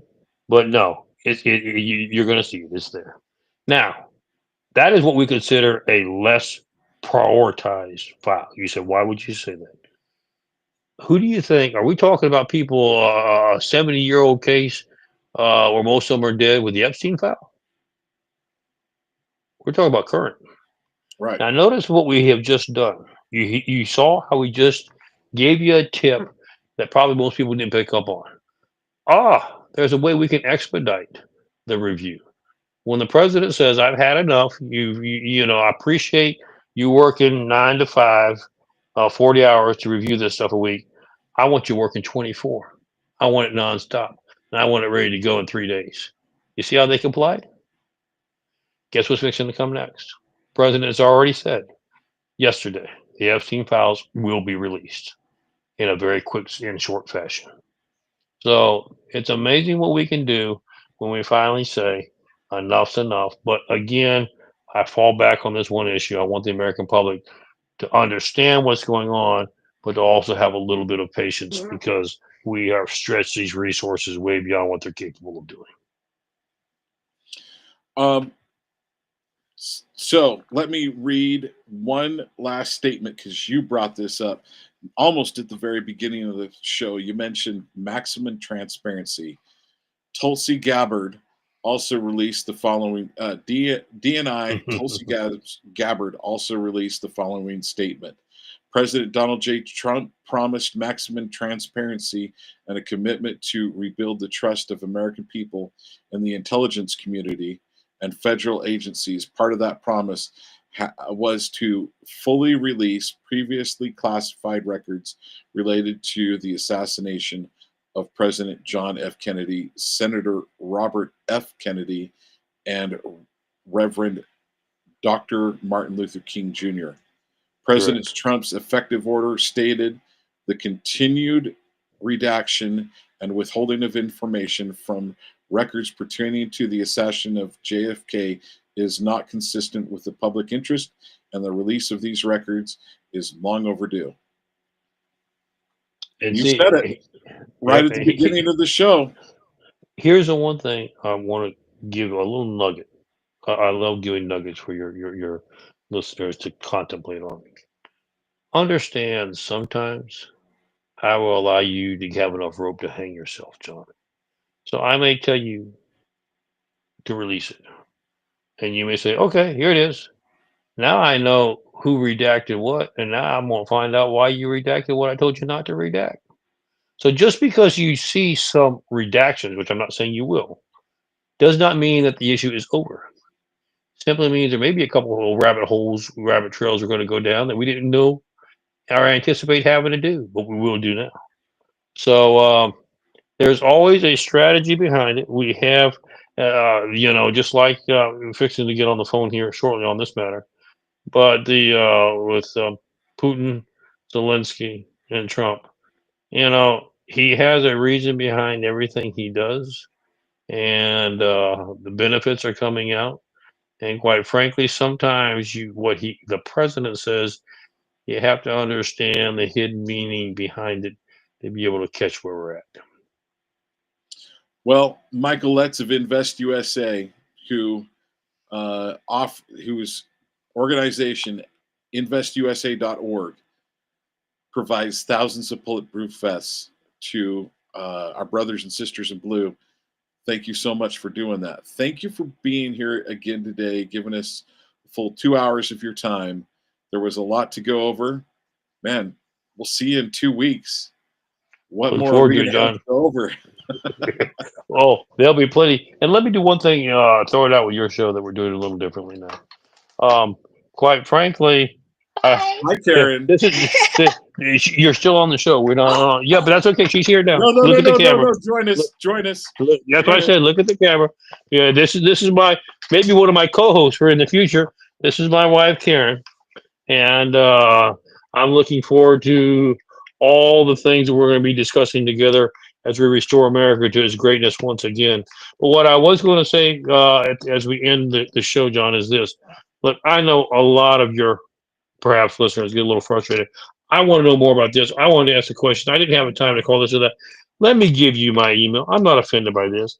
Mletts, Mletts, at investusa.org, INVESTUSA.org. They can support our first responders, whatever they want to do, but they can also email me and say, I heard it on John's show. I'd like some information on this. Next time we're on, John, either you get them or I get them. We'll bring it up and we'll talk about it. I want your audience to be interactive. Well, thank you very much, Karen. It's good to see you. The audience gets to see you. I talk to Karen several times a month in helping arrange getting Michael on. Karen, thank you for all you do. Michael, thank you for all you do. God bless you both, and God bless USA. I'm going to end the show by this. I'm going to let Karen end the show by saying, God bless you and God bless America. Go ahead. We are so supportive of our law enforcement officers and just all America as a whole. And we truly wish everybody a safe and wonderful life.